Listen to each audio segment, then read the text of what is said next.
Welcome to ADHD Power Tools, where we give you the tools to unlock the power within.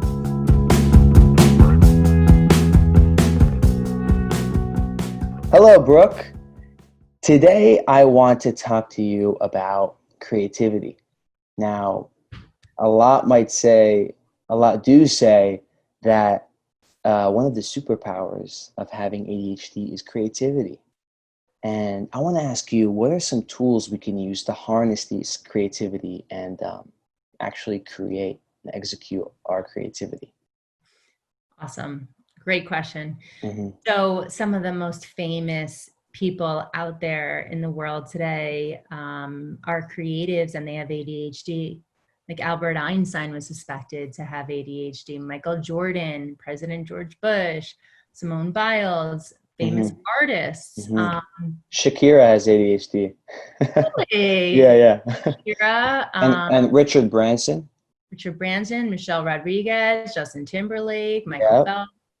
So creative outlets for people with ADHD.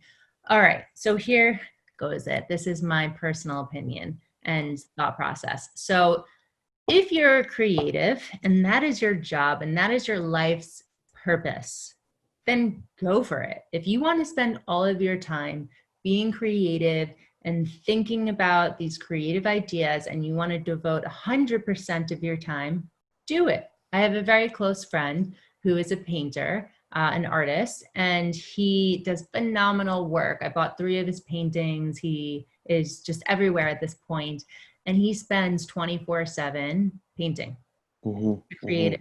Right? His mind does not stop working, but that's what he has dedicated his life to. Exactly.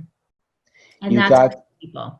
Yeah, you got to put the time in. And I want to give a good example. This is a really cool story I have since from the age of 14 years old. I was big on Instagram. I had 155,000 followers. Now I'm going to rewind a little bit and tell you the story about it. Yep. I started off by seeing this Instagram account who would do designs on Photoshop for soccer players, photos of soccer players. And I was big on soccer. You know, I'm from Lebanon, and that's the big sport over there. And I just came back from Lebanon freshman year of high school, and I was bored out of my mind because that was a new world. You know, all my friends were back in Lebanon, and I had so much time on my hands. And I would go on Instagram and see these accounts adding photos of soccer players. I figured out how they do it on my phone with some, cool editing apps and Photoshop, and I got into it. And, I would contact and direct message many other soccer accounts who have a lot more followers than me, and I'd start editing photos for them. Now, the thing is, I spent all my time on this, and all my, creativity was mainly on this. And I put exactly. And I put a lot of other things aside, like my studies, finding friends, etc. But I did end up finding a friend or two, and they became my team, for example, to help me execute all this. I would send them every edit, every idea, and they would help me along the way. And then eventually, 1 year later, I'm at 30,000 followers. And I came up with another cool idea with this comedic Instagram account for soccer as well. And it blew up. Millions of followers started, million follower accounts start posting my content. And I reached 155,000 followers after 6 months. And I owe it to working as a team with my friends who helped me. People are going to hire you after listening to this. Drop a degree and build up everyone's Instagram page. Exactly. And yeah, that's the thing. It's I owe it to all the time I put into it. Putting all your time into that creativity, it could be drawing, it could be editing videos, it could be entrepreneurship, it could be anything. And make sure you write down your ideas. Make sure, even saying them on a little voice memo app on your phone, make sure you secure these ideas and bounce it back and forth with your team, whether it's your employees, your colleagues, your friends, your family, and come out with an execution or action plan to turn these creations into reality, basically. And that's right there is a good idea. And for those who are curious, I ended up selling the account because I wanted more of a social life and go out there. I started getting more friends and I had no more time. They didn't want digital distractions in your Yeah, life anymore? that's exactly what it was. I spent too much time on it, and I was young, and but that right there is an example of how us ADHDers are so creative. When we have that little idea, we can run with it and go and blow it up for sure. Yeah, but also to a detriment, right? I like how you said, speak with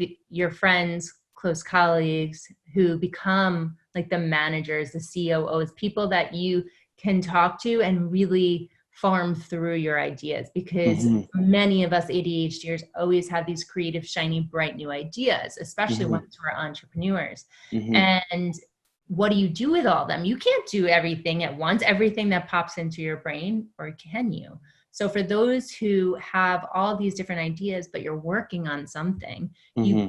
you talk about the ideas, right? And you farm it and you really get it focused. And then Exactly. you put it like on a Trello board or on an Asana board for creative ideas from 6 months from now or something like that, while you're focusing on whatever Hmm. it is that you set your goals for. Exactly. You miss 100% of the shots you don't take, but at the same time, you need to filter out those shots you want to take, and that's Are we why. going back to soccer again? Now I'm going to be laser focused on all your soccer puns. Oh goodness. No, see that right there wasn't necessarily soccer, but that was a good soccer pun. And yeah, filter out those little shots to turn them into goals. But yeah, it's good to have that team and move forward and like you said, the COO, the COO, the CFO, all that little, and you know, they'll help you out, filter out all these ideas, and you have to keep going and put the time into it. Even the smallest thing it would be to turn that creation into reality. Put that time into it. Simple as that. Yeah.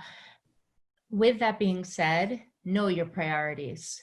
And that is also talking that with other people. So I actually just got out of a presentation I did for another ADHD community, and lots of ADHD creatives in there. And they were asking, what do you do? How do you get out of your hyper focus mode? How do you get out of your flow state? How do you get out of your creative mode? I said, it's really, really hard. So knowing when you get into that mode is super important. So this way you can monitor it. So if you know that you have endless amount of time on a Saturday or on a Sunday to get into that creative mode, use those types of days, right? Hmm. Hmm. Or And know what triggers it. Know what triggers that, and when to use that trigger to get into that mode. like Exactly. Exactly.